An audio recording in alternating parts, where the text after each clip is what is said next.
From the spark of initiate came a movement, a step of faith, a simple yes to God.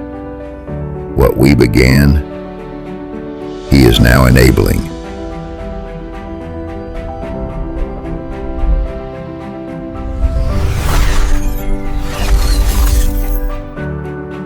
Last year we initiated worship, outreach, relationship, discipleship, small steps, big purpose. God was already preparing us for more. Now we declare, He is the enabler, the one who strengthens, provides, empowers. He enables leaders to rise, worship to ignite, lives to be transformed, not by our strength, but by His Spirit. Together we move as one, enabled to go, enabled to serve, enabled to love, enabled to shine. To Him who is able to do immeasurably more, be all the glory. Church of God General Trias, initiated by faith, enabled by grace.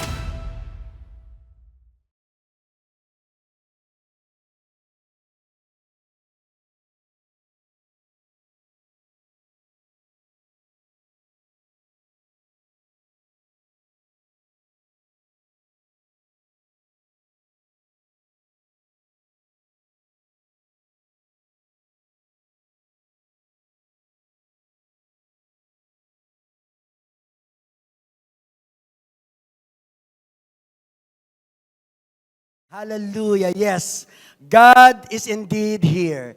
So let me start my sermon with this picture, no? Romeo and Juliet. Parang nabasa na ba nito ng mga kabataan? Parang hindi pa, no? Nabasa mo na ba? Ano, napakinggan, no? Ang hirap basahin, ang haba, no? Romeo and Juliet. It's about a powerful love, no? Patungkol sa pagmamahal. No, nalaman natin na yung kanilang pagmamahal ay nadisgrasya, no? Kasi nga ang kanyang yung kanilang mga magulang ay magkalaban, no? Their parents were full of hatred, unforgiveness, no? They are full of pride, no? So hindi sila magkasundo, and because of that, ang pag-ibigan ng dalawang ito ay kanila na lang dinala sa kabilang buhay. So if they were not guided properly, no? Kaya nga bilang mga magulang, no, tayo po ay dapat nag-guide sa ating mga anak, no? At bagamat ito ay patungkol sa pagmamahal, no, at patungkol sa powerful na virtue na ito, no? Kung hindi natin ito pangangalagaan, yung pagmamahal na ito, ay magdudulot din ito ng hindi maganda sa ating mga buhay. Now, when we focus our love, no, hindi sa Panginoon, kung hindi sa ibang bagay, no, this is the start na tayo po ay magdi-drift away, no? Sabi sa Timoteo, no, sa mga huling araw, no, ito po ang sinasabi, no, in 2 Timothy 3:2 verse 4, for the people will be lovers of self, no? Tayo na po ay sa mga huling araw, no, di ba? No, kaya sabi dito, ang mga tao daw ay magiging makasarili na.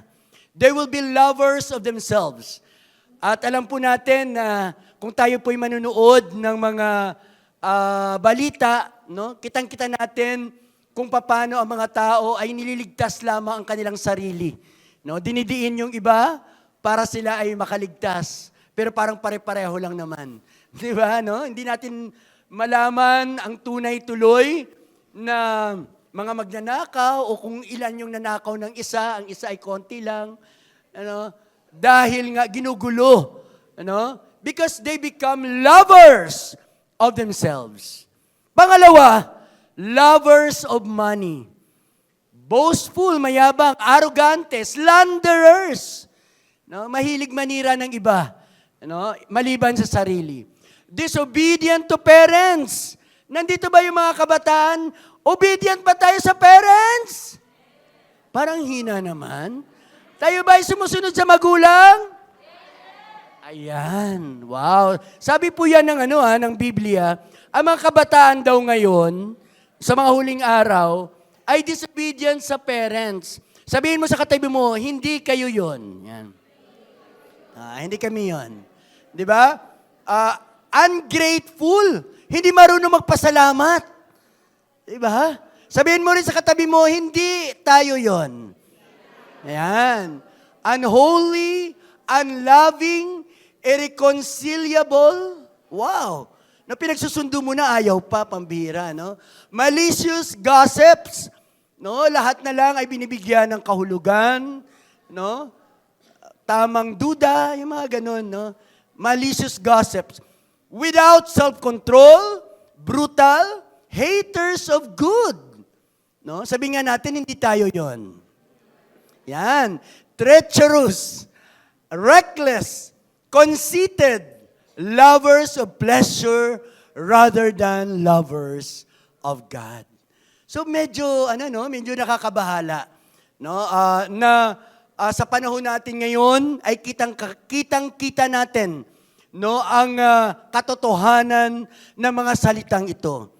Kaya nga, napakaswerte o napakapalad ng mga anak ng Diyos. Nandito ba yung mga anak ng Diyos? Amen? Hallelujah. Kasi tayo po ay natuturuan. Pag sinabi nating anak ng Diyos, ganito po yung definition natin.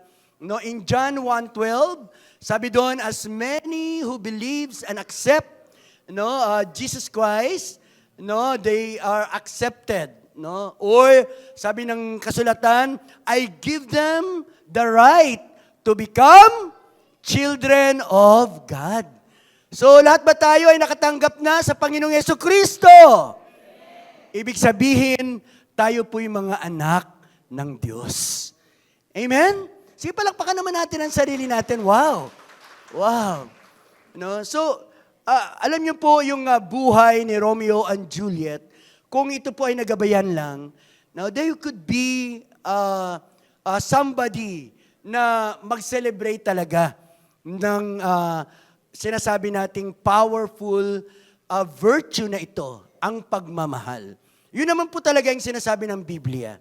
The Bible says, na above all virtue is love.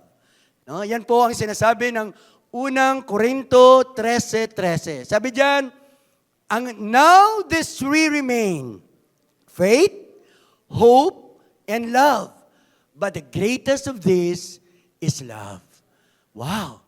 So kahit daw may pag-asa ka, kahit daw may faith ka, ang pinakamataas pa rin ay ang pagmamahal. Kasi ang pagminuon natin, ang ating Diyos, siya po ay pagmamahal.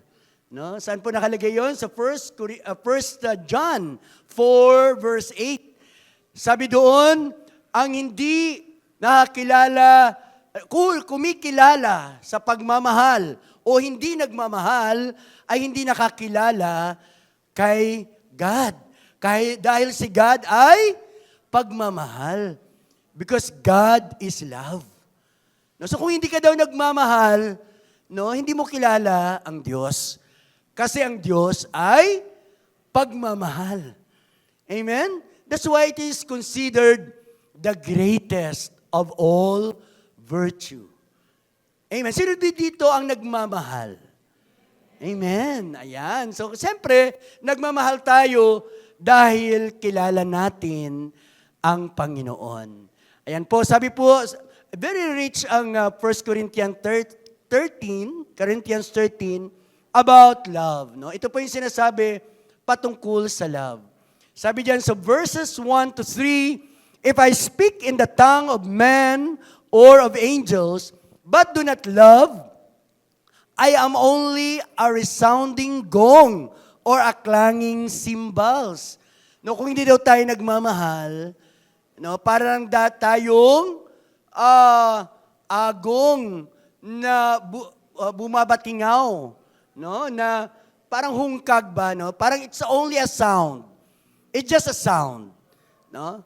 And sabi diyan, if I have the gift of prophecy and can fathom all mysteries and all knowledge, and if I have a faith that can move mountains. Wow! No, kahit na daw grabe yung faith mo, nakakalipat ka ng bundok, no, mula sa kanyang kinalagyan patungo sa dagat. That means, no, you have the faith na that can solve a biggest problem. Yan po yung ibig sabihin ng mountain, mga problema. No, kung may faith ka na sobrang reliable to God, but do not have love, then you are nothing. No, kahit parang sinasabi dito na kahit relihiyoso ka pa, kahit nandito ka pa, o kahit na alam mo pa yung laman ng Biblia, no? Kahit araw-araw ka na sa simbahan, no? If hindi ka marunong magmahal, then you are nothing. Wala daw yun, walang kwenta daw. Amen po ba? Ang ano po yan yung Biblia po nagsabi. Ano naman si pastor, no? Nag-imbento. Hindi, yan po yung sinasabi ng atin pong Biblia. Sabi diyan, if I give all I possess to the poor, ito naman yung mga pilantropo, no? Give over my body to hardship. No, kayod marino ka na. Masipag naman po ako, Lord. No? That I may boast, but do not have love, I gain nothing. Now, that's why love is supreme. Amen? So today, no, kahit hindi Valentine's, no, we'll be talking about love. Amen? Sabi nga natin, love. Yan. Sabihin mo sa katabi mo, mahal kita sa Panginoon. 1, 2, 3, go! Ayan. Mahal natin ang bawat isa sa Panginoon. Ayan po. No? So, this is the title of my sermon for today, Love That Never Let Go. Yung pagmamahal na kahit na ikaw ay tatalon, no, sa building, na may hahawak sa'yo. Amen? Pero huwag niyo gawin yun, ha? Ibig sabihin lang, no, sometimes we ourselves are dragging, no, yung mga sarili natin sa mga bagay na alam naman natin mali minsan, pero ginagawa pa rin natin.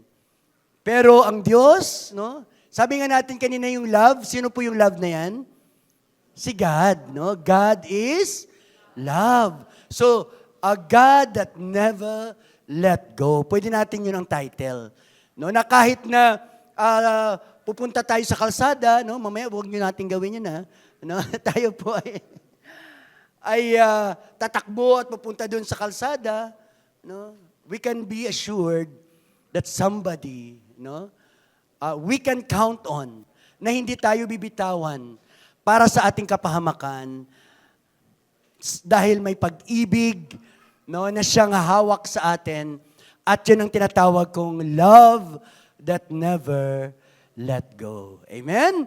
No, minsan tayo kasi may kalokohan no? Minsan may mga deadly tayo, no, adventures, no, na akala natin ay okay lang 'yun, no, pero salamat sa Diyos that He keeps on kahit na we drift away, kahit tayo po'y lumalayo, no, pilit pa rin tayo hinihila ng tali pabalik sa Diyos na mabuti at dakila. Amen. Hallelujah. The title of my sermon, the source, no, of my sermon for today is in the parable of the prodigal son. Yan po yung magiging teksto. No, it is found in Luke 15:11 to 32. No? Diyan lang po natin siya matatagpuan sa Lucas. Kasi alam naman natin yung Lucas, no? The Gospel of Luke concentrates on mercy, concentrates on salvation, concentrates on finding people na hindi pa nakakilala sa Diyos. Kaya diyan po siya nakalagay. At wala po siya sa ibang gospel. No? This is only in the Gospel of Luke. Particularly in verses 11 to 32 of Luke 15. Pero alam niyo po ba na hindi tayo magko-concentrate muna dito sa prodigal son. No, kaya nga gusto kong i-title itong parable na ito na The Prodigal God. No? Kasi alam niyo po ba ang ibig sabihin ng prodigal? No? Pag sinabi nating prodigal ay parang matigas ang ulo, ganyan, no? Talagang walang control, no, sa kanyang nararamdaman, no? Parang pag gumastos siya ay extravagant, ganun po siya, no? Parang lahat ay kaya niyang ibigay, no? Ubos-ubos, walang problema. Prodigal ang tawag doon, no? Very matindi yung kanyang prinsipyo, no, katigasan ng ulo. Ganun po ang ating Lord. Alam ba natin yon? Sobra siya sa pagmamahal sa atin. Amen. Labis-labis ang pagmamahal niya sa iyo, sa akin, at sa ating lahat. Sa English, ang tawag, ang equivalent ng labis, alam niyo po ba kung ano? No? Lavish. Lavish. Sabihin nga natin lavish. Ayan. Sabihin mo sa katabi mo, lavish, lavish si God. 1, 2, 3, go! Yan. Sobra si God magmahal. Kaya, He is a prodigal God. Wala siyang limit. Kumbaga, kahit na sobra-sobra ka na nagkasala, papatawarin ka pa rin ng ating Panginoon. Ganon katotoo at ganon kabuti at ganon katindi ang biyaya ng ating Panginoon. Amen? Sige, palakpakan po natin ng Diyos. So, para hindi tayo magbasa ng istorya ng The Prodigal Son, I want you to see this video clip, para mas mas optic, Sabihin nga natin optic. Wow, ano tayo ngayon na parang Gen Z tayo. Ibig sabihin ng optic ay walang mga words, mga pictures lang, mga video lang. Ayan po, ito po ang ating video. There's a moment when pride crumbles and we see ourselves for who we truly are. A young man stands on a dusty road, torn between the shame of his choices and the faint hope of home. This is the story of the prodigal son, a tale of reckless abandon, crushing despair, and the kind of love that defies all reason. It began with a son who had everything, wealth, comfort, a father's blessing, but the distant city called to him with promises of freedom and pleasure. "Give me my inheritance," he demanded, and with his father's fortune in hand, he set off to make his own way in the world. The money flowed like water through his fingers.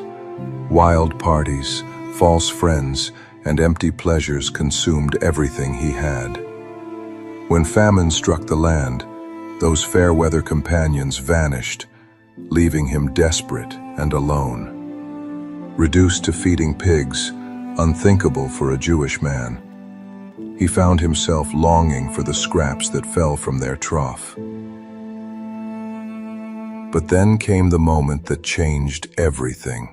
Luke 15:17 tells us, "When he came to himself, in that pig pen, covered in filth and shame, he remembered his father's house.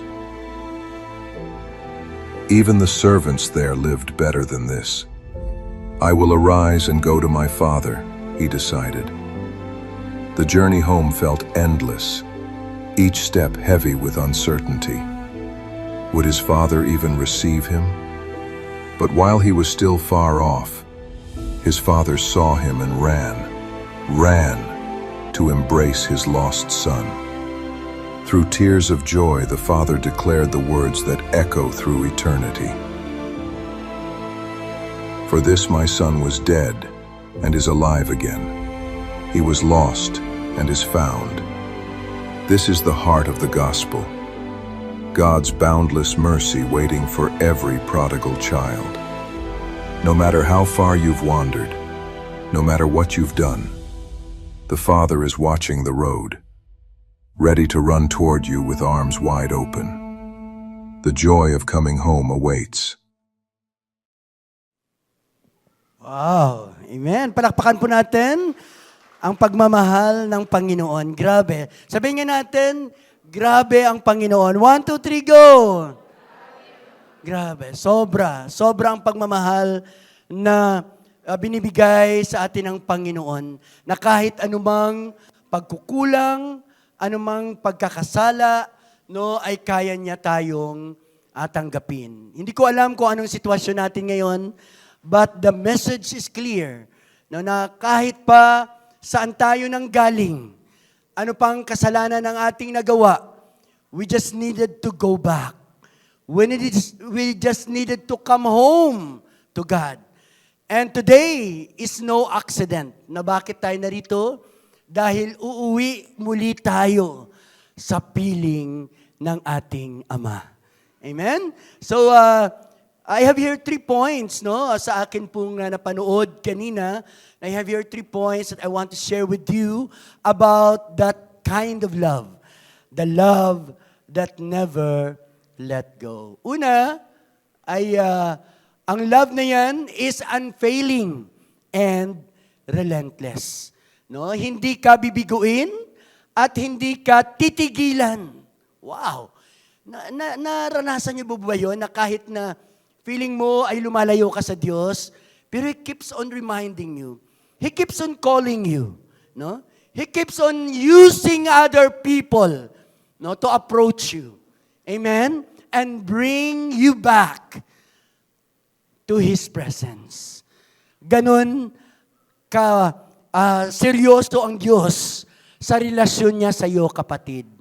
Kaya dapat ay i-allow na natin ang Panginoon, no, to rend our decision. Kasi hindi naman tayo titigilan ng Panginoon katulad ng ginawa niya sa alibughang anak. No? Sige, palakpakan po natin ang Diyos. Hallelujah. Okay, sabi sa verse 20 ng chapter 15, but while he was still a long way off, nang bumalik na siya, his father saw him and was filled with compassion for him. He ran to his son, threw his arms around him, and kissed him. Wow! No? So, paano kaya naging relentless ang Panginoon? How does He pursue us? No? Paano niya tayo hinahanap? No? O paano niya tayo binabantayan? At paano niya sinisigurado, no, na tayo po'y makabalik sa Kanya? No? Una-una, I have here 2 points lang. He pursue us tirelessly. Hindi siya napapagod. No? Napakabuti ng Diyos. No? Hindi siya natutulog. No? Lagi siyang gising upang bantayan ka. No? Upang ingatan ka. No, kahit na ikaw ay lumayo, no, katulad ng alibughang anak, 'di ba lumayo siya? But his heart, no, ay hindi binitawan ng Panginoon. No? God longs always for His return. No, ganun po ang Panginoon natin. Laging nag-aantay, no? Lagi siyang nananabik sa ating pagbabalik. No? Sabi diyan, no, God does not give up on us. He keeps calling, convicting, and drawing us back through His Spirit. No, minsan nagtataka tayo, no, kung bakit na we have already decided, no, to drift away and walk away, wander away from our faith. No, some of us ay nagiging relax, no, some of us even intentionally do things, no, para malayo tayo sa mga fellowship o kaya hindi na tayo attend sa church. Pero naobserbahan niyo po ba na ang Panginoon pa rin ang gumagawa ng paraan para po tayo ay makabalik sa piling niya. No, love that never let go. Amen. He pursues us tirelessly at kailanman hindi niya tayo susukuan.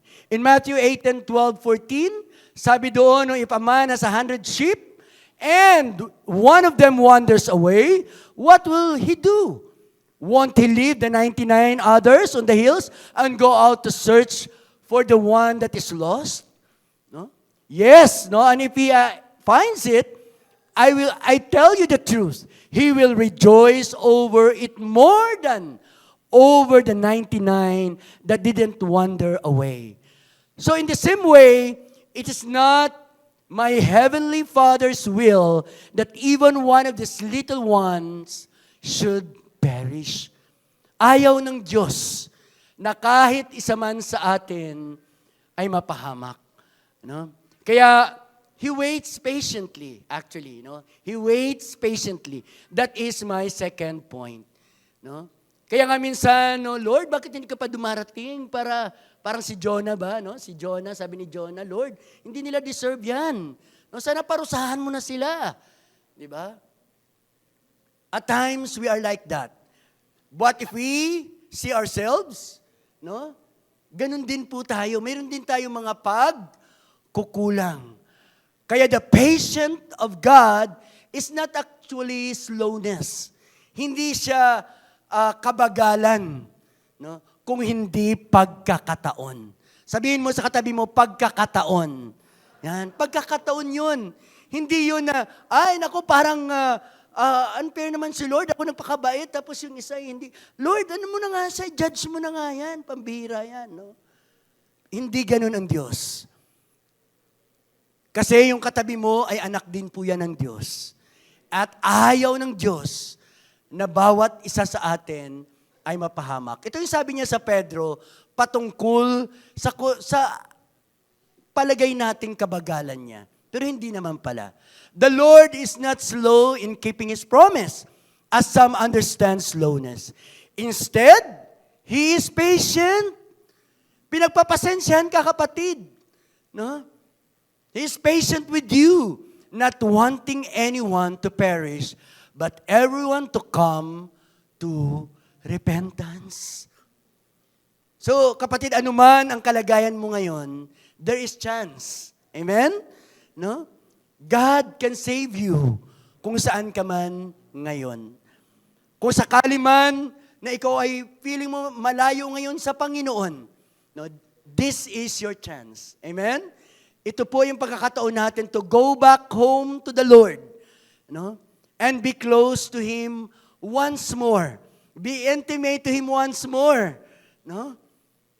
So that the privileges, no, ng isang anak, no, ay talagang maranasan ng bawat isa sa atin.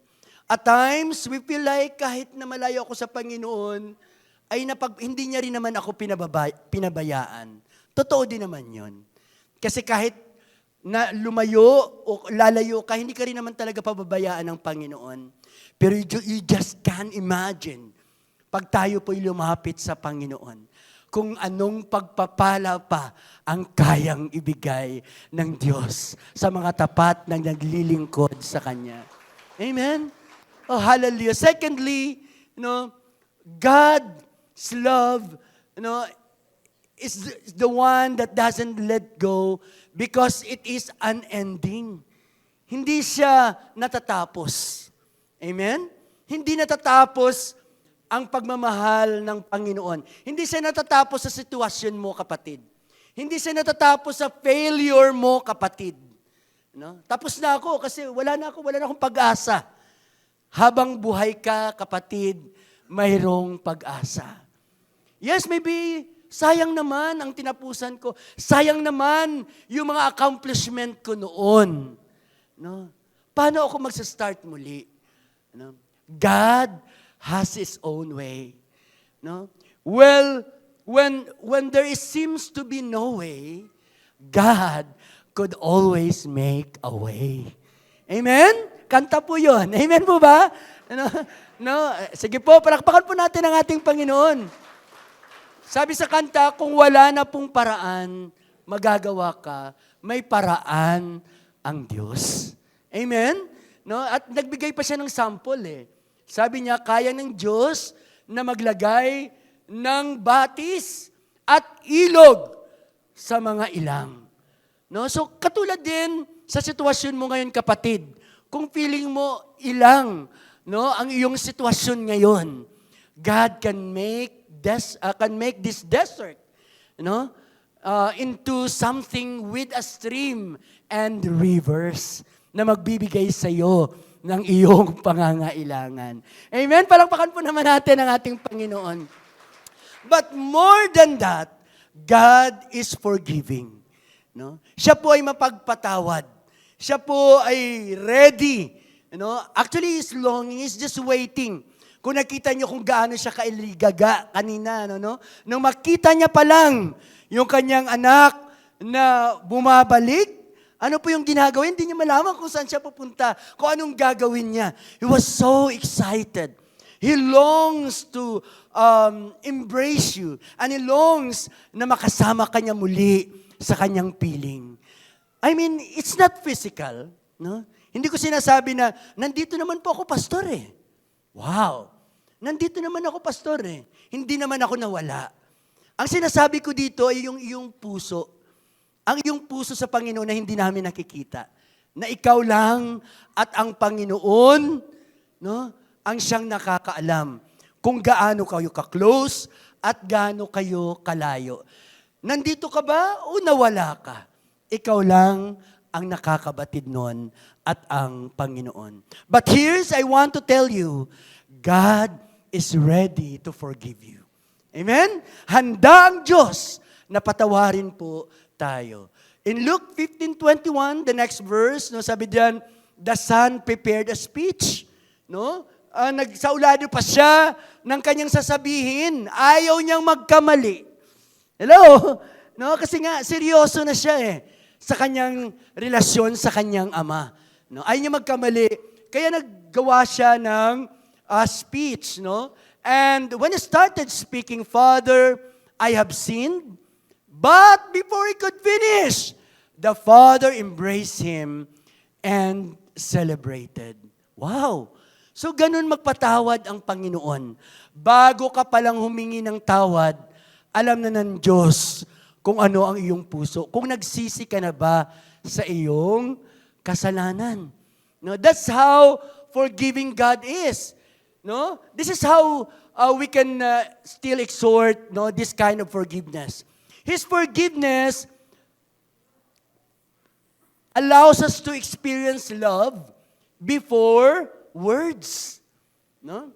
Usually, ito po yung sa mga anak natin, pag nagdidisiplina tayo, guilty ako dito, lalo na maliit pa yung mga anak ko. No?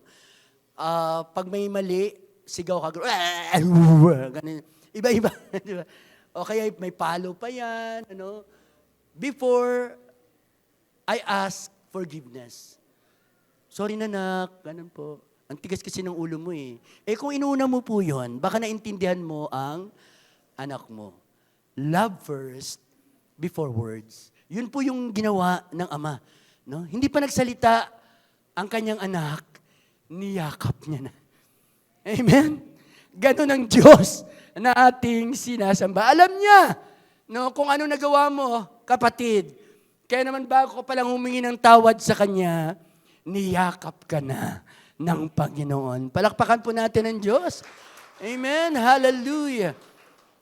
Sabi sa verse 20, while he was still a long way off, filled with compassion, he ran to his son, and he embraced and kissed him.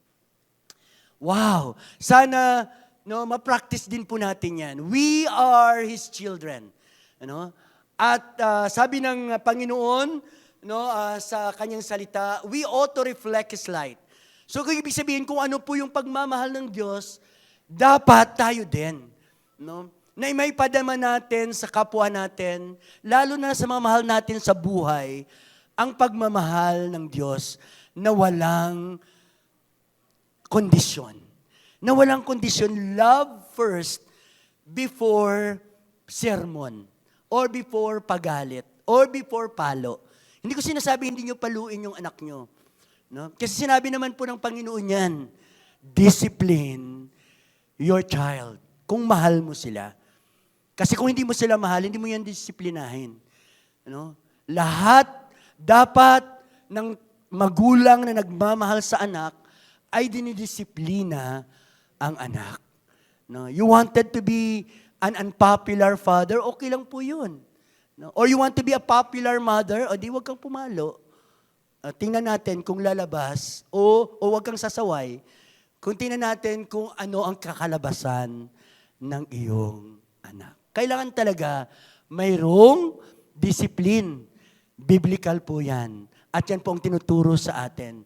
Tayo po ay naging maayos-ayos dahil dinidisiplina tayo ng Panginoon. Amen po ba? Baka kung hindi ako nagkasakit ng gout, baka ang kain ko pa rin ng bulalo at saka, di ba? Di ba? Sometimes God disciplines us kasi tigas ng ulo natin, di ba? That's how God loves us. Love before words. Compassion move faster than reprimand. Yun po ang nangyari dun eh. No, imbis na pagalitan niya, imbis na scold niya yung kanyang anak, no, niyakap niya muna. No, hindi niya na nga Hindi niya na nga na-scold. Why? Because he knew that his son was so sincere. No, was so sorry. No, was so repentant of the thing he has done. Bakit mo papapaluin yung tao na sobra-sobra na nagsisisi na ng kanyang kasalanan? Amen po ba? No? So yun po yung nangyari.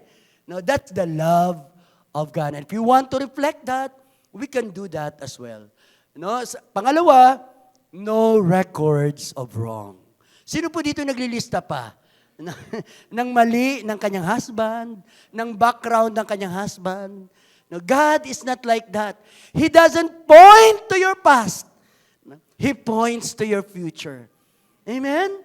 No? Kasi kung ang paraan ng Panginoon ay paramihan lang ng kasalanan, baka mahiya na po ako na ako po ay nagsasalita sa harap ninyo. Amen po ba?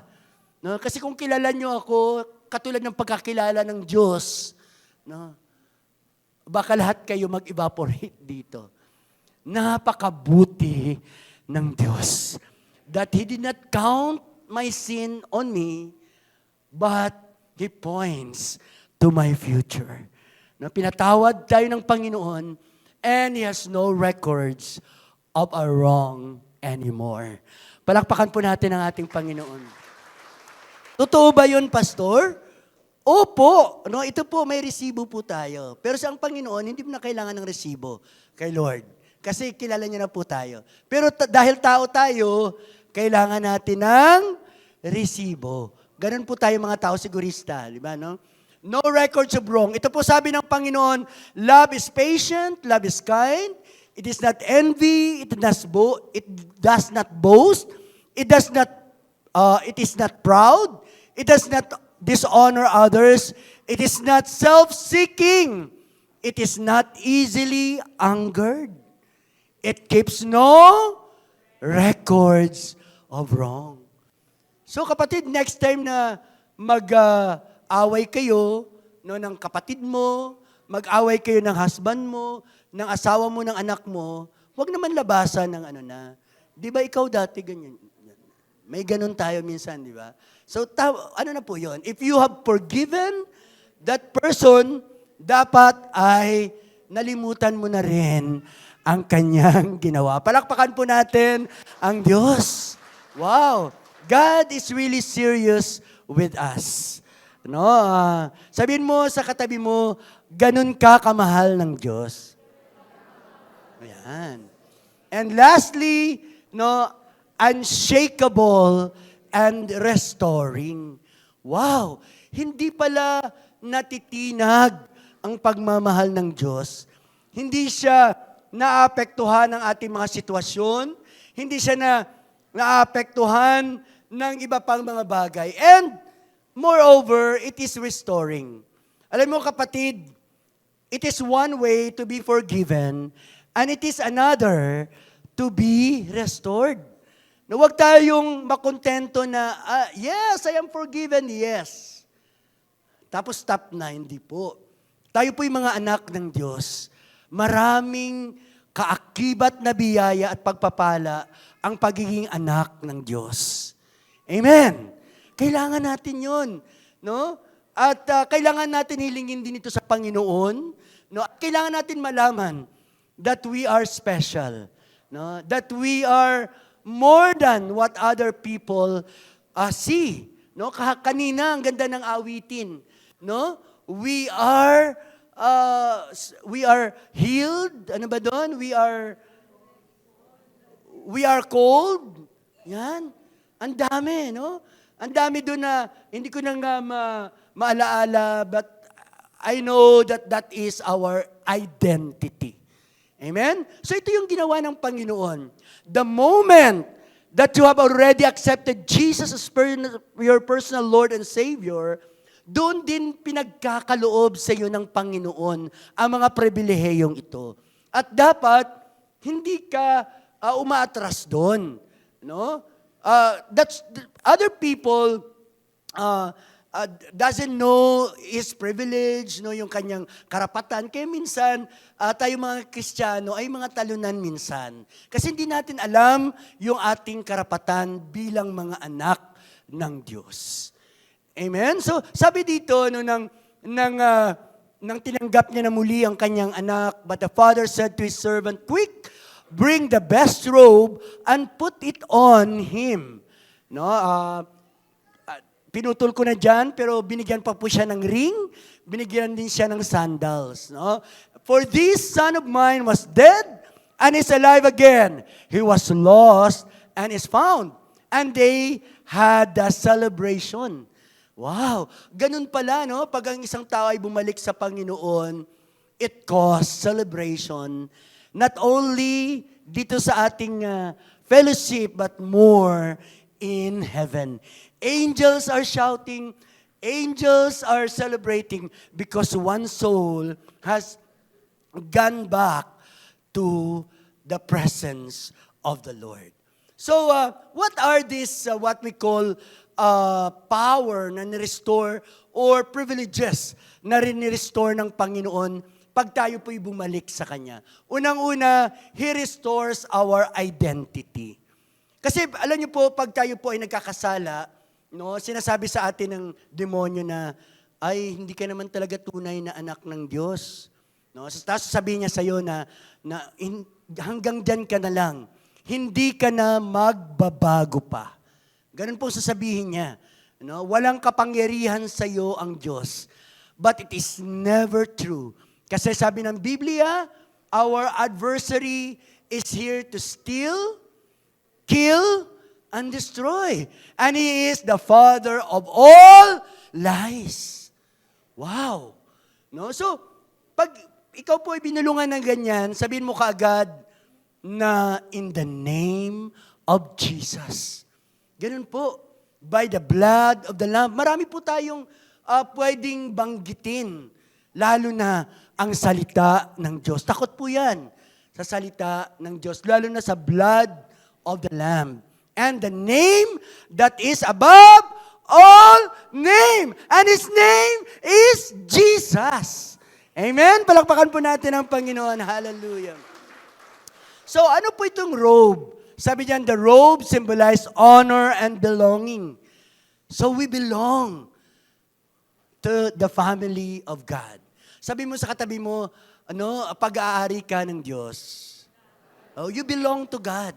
Ang hirap naman kung belong ka kanino. No? Actually, dalawa lang naman yan eh. Belong ka sa kabila o belong ka kay Jesus. Dalawa lang po. Wala po. Pastor, pwede ba sa gitna na lang po ako? No, wala pong ganon. Sorry. Wala pong ganon. Either belong ka kay Lord or belong ka sa kabila. Huwag na natin banggitin. No? Yan po, yan yung kabila. O, sino dito belong kay Jesus? Team Jesus! Amen. Ang lakas. Wow, palakpakan po natin ang Panginoon. The Father did not let the Son stay in shame. He covered him with dignity. Ito yung napakaganda sa Lord eh. After niya ikaw nahugasan, parang isda, di ba, no? Hindi naman nanguhuli ang Panginoon or yung mga mangingisda ng isda, tapos malinis na kaagad yun, ilagay direct at lutuin agad. Nililinisan po yun. No? So katulad din natin po, no? Nililinisan tayo ng Panginoon bago tayo gamitin. Amen po ba? Napakabuti ng Panginoon, no? Inalaw niya tayo na makaalis sa mga kasalanan na yon. Minsan hindi bigla. Hello? Totoo ba na hindi bigla minsan? Ako lang po ba yon? Na parang kahit na Kristiyano pa ako noon ay nagtatago ako sa pastor ko noon kasi nagyoyosi pa ako, nagiinom pa ako. Ay, andun si pastor, ganun kaagad, di ba? Kayo babae, grabe na, sana all bigla, grabe. Sige po, kayo na po itaas po natin yan. Sige po, Lord, binabago mo kami araw-araw, God. Thank you, Lord. Ayan. So, ganun po tayo, no? Hindi po ito, no?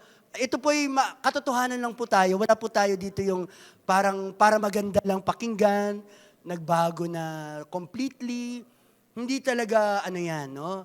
Lagi pong dahan-dahan ang pagbabago ng ating Panginoon. But of course, I do not discount, no? Sa mga taong talagang masunurin sa Panginoon, sana all talaga, ay talagang, yun ang sinasabing, ang iba ay nauuna, ang iba ay nahuhuli.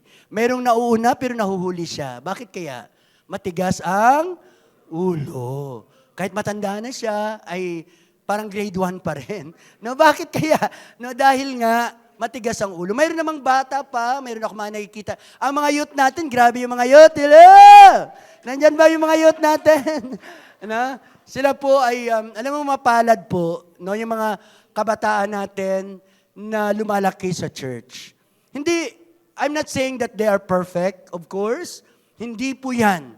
Pero ako po ay naniniwala na sa paglaki sa salita ng Diyos, nababago talaga ang tao. Kasi yun po ang sinasabi ng salita ng Diyos. Amen? Palakpakan po natin siya. Restoration begins when Father reminds us of who we really are. Yan. Tayo po yung mga anak ng Diyos. Huwag natin kalimutan yan. So kung mga anak tayo ng Diyos, hindi na tayo nagmumura, hindi na tayo nag-iinom, hindi na tayo nag-yosi, dapat ganon. Pero again, bato-bato sa langit lang, pero pwede naman po matanggal dahan-dahan. No, hindi na tayo naiinggit, mayroon pa rin yan. No, hindi na tayo may envy, mayroon pa rin yan. No, pero alam mo na nagkamali ka. No, so pwede mo naman isuko sa Panginoon at babaguhin kanya araw-araw. Sige, palakpakan po natin ng Diyos. He restores authority. Put a ring on His fingers. O sabihin mo sa katabi mo, may kapangyarihan ka. Hindi lang si Darna ang may kapangyarihan. Hindi lang si Spider-Man, no? Tayo rin ay mayroon. The ring was a sign of family authority, covenant, and being trusted again. No, ito po yung pag tayo po ay pinagkatiwalaan na muli ng Panginoon, let us see to it that in the covenant kasi po ito ito po ay kasunduan nyo ng Panginoon. Hindi po, ang kasunduan kasi ay dalawa yan I'm sure that it is us who breaks the covenant. Kasi ang Panginoon hindi naman po nagkakamali. Amen po ba? Pwede ba magkamali ang Diyos? Hindi. So when the covenant falls, ibig sabihin po tayo po ang nag-break nun. Amen po ba? Pwede ba natin sabihin, Lord, hindi ka naman tumupad sa pangako mo Hindi pwede yon. Kasi ang Panginoon ay laging totoo sa kanyang mga pangako. No, the Father did not treat the Son as a slave, but reinstated Him as a Son. God restores our purpose, position, and not just our forgiveness. Now, one thing more I want to share, about our authority, Nalulungkot ako minsan pag kumari, if I ask somebody to pray, no, tapos sabihin na, si ano na lang pastor kasi hindi pa ako marunong mag-pray. Parang, di ba, bilang Kristiyano, our lifeblood is prayer. Amen? Hindi tayo dapat nabubuhay no, ng walang panalangin. Amen? People are struggling a lot because they have less prayer life.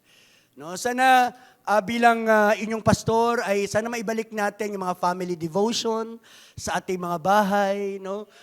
Sige, palakpakan po natin ang Panginoon.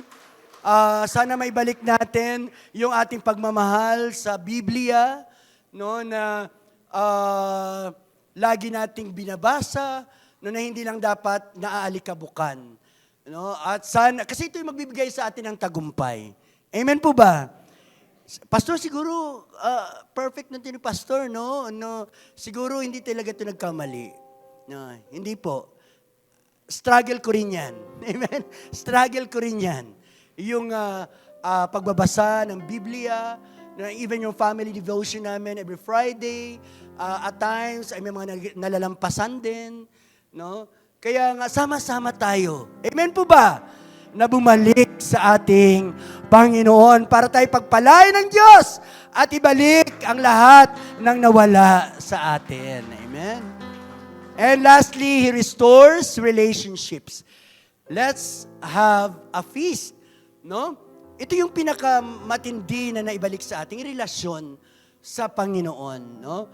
Sabi diyan, the feast represents full reconciliation and celebration. It wasn't a quiet, awkward return. It was a joyful reunion. The Father restores connection, intimacy, and fellowship with His children. So, kamusta yung prayer life natin, kapatid? Ano? Ang prayer po ay hindi po inutos si Pastor. Ang prayer po ay nasa Biblia at yun lang po ang isa sa mga paraan na minungkahi ng ating Panginoong Jesucristo para makipag-ugnayan tayo sa Kanya. Wala nang iba pa. Amen? When you recite the Word of God, it's actually a form of prayer. No? So, wala nang ibang paraan tayo para makipag-usap sa Diyos kung hindi ang manalangin. So kung hindi mo kinakausap ang Diyos, kamusta ang relasyon mo sa Diyos? Amen? Bumalik tayo sa panalangin. Palakpakan po natin ang ating Panginoon. So last slide, no, natin, no, alam na natin, no, na yung love na yun ay si God. And He never let go of us. Kailanman, no, kahit tayo lumayo, marami na sa atin na nakaranas po yan, lalo na yung mas matanda na. Lalo na yung mga matatagal na sa pananampalataya. Umaalis, bumabalik. Lumalamig, umiinit. Ang importante po, alam natin na hindi tayo pababayaan ng Panginoon. Saan man tayo pumunta, no? Ano man ang ating kalagayan, God will never ever let go of us. Hindi ka bibitawan ng Diyos. Palakpakan po natin ang Panginoon. Anong gagawin natin? Run back home. Amen? No, hindi ko alam kung ano nangyari sa inyo this week. No, baka lumayo tayo sa Panginoon, nasaktan natin ang Panginoon, no? Parang ayaw na natin magsimba, no? Kasi nga guilty tayo, di ba? Ganun naman po na tayo pag ang isang tao ay nahuli, no? Iiwas talaga 'yan, no? Sino ba nga ngayon 'yun? Isang tao, no, na politician, no, nasa ibang bansa. Di ba? Ganun po. Nasa ibang bansa, ganun po yung nahuli. Si Adan, natural po ng tao yan eh. Si Adan na nahuli, anong ginawa? Nagtago din po. Ganun po talaga pag nahuhuli. Hindi mo na ako magpapakita, pastor. Kasi nga, nahihiya po ako. No? Kasi okay lang yung nahihiya, pero yung rest back pa, tapos iba yung ituturo, iba yung medyo matindi. Okay po? So let us go back to God. Hindi nag-aksidente na tayo po ay narito ngayon. Let us go back. Go back to the Lord. No? Run back to Him. He is longing for your presence in His altar. in your heart, actually, no? Sabi nga ni Pastora, hindi lang naman ito yung altar eh. Ang puso mo ay altar ng Panginoon. Allow Him to stay there. Number 2, receive that restoration. Huwag mong hayaan na ikaw ay talunan. Tayo po'y mga anak ng Diyos. No? We are more than conqueror. At sabi niya pa nga, we should be the head and not the tail. Kaya huwag tayong makontento na napatawad na tayo ng Panginoon. Dapat i-claim natin ang biyaya at pagpapala na nakalaan sa bawat anak ng Panginoon. Lalo na ng mga nagtatapat sa Kanya. Palakpakan po natin ang Diyos.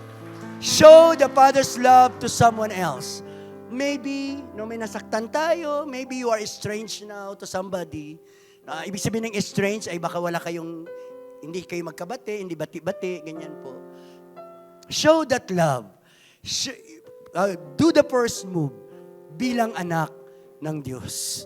Tayo po, responsibilidad natin na sa atin ang liwanag para ito'y ipadama sa kanila. Actually, yung mga problema na yan, hindi yan problema. It's actually an opportunity for us to glorify the Lord. Amen? Kasi kung sumunod tayo sa Panginoon, kahit na mahirap, kahit may aray, ito'y magbibigay ng kaluguran sa Diyos na dakila at sinasamba natin. Celebrate God's return stories. Huwag kang mahiya i-share yung iyong stories. Lahat tayo ay natagpuan lang ng Panginoon. Amen po ba? No? Your mess could be a message to others. No, your tests could be a testimony to others. And who knows, if that person knew kung paano ka nagbago at kung paano ka niligtas ng Panginoon, kung paano ka niya natagpuan, siya rin ay isuko ang kanyang buhay at makaranas din siya ng kaligtasan na mayroon ka ngayon, kapatid. Amen? Allow God to use you. And in the meantime, as we are here, I encourage everyone, na anuman ang kalagayan natin ngayon, to return back to the Lord. And after realizing how awesome, how relentless, how forgiving, and how this kind of love restores us, dapat lagi tayong sumusuko sa Panginoon. Ang pagsuko kasi, mga kapatid, ay hindi lang isang araw. Amen? Hindi lang po yan isang araw yung pagsuko. Araw-araw dapat sumusuko tayo sa Panginoon. Amen po ba? Araw-araw, napatawad ko na siya eh. Dapat araw-araw pinapatawad mo pa rin siya. Amen po ba? Kasi it's a choice. Amen. Kaya sa pagkakataon na ito, with the help of my music team, we can now stand. Hallelujah. Purihin natin ang Panginoon. Amen? Bigyan natin siya ng pagsamba na hindi yung parang, sige, taas ako ng kamay, pero ang sa puso ko ay wala naman. Pikit natin yung ating mga mata, damhin natin na seryoso yung Panginoon sa atin. Amen? At it's a matter of our future. Not only of us, but our children and our children's children. Tayo, lilipas naman tayo dito eh. Ano ba ang iniwanan natin sa mga anak natin, sa mga apo natin? Kung hindi ang pagmamahal na ito na galing sa Panginoon. Pagmamahal na hindi bumibitaw. Pagmamahal na hindi sumusuko. Hallelujah. Hallelujah. Let us pray, Lord. Maraming salamat sa patuloy mong pagkilos sa simbahang ito, Panginoon. Hindi ko alam, Panginoon, kung ano ang kalagayan ng bawat isa, Panginoon. Ngunit, kapatid, narito ka ngayon because God wants you to go home to Him. Hallelujah. Not with your physical self, but with your heart. Hallelujah. I don't want to talk about kung gaano ka kabait, ano man yung mga accomplishment natin. But I want to talk to your heart right now. God wants you to know that He's longing for your presence, that He wants to embrace you, that He wants to help you, that He wants to say to you, anak, nandito lang ako. Huwag mo kayanin lahat. Nandito ako. Kaya kitang tulungan. Ako ang iyong ama na nagmamalasakit sa iyo. Hallelujah. Kung ikaw naman ay palagay mo lumayo sa Panginoon, it's just high time to go back to Him.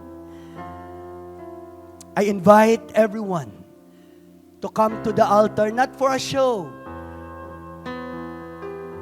not for something else, but for your relationship with the Lord. Fight for your relationship with God.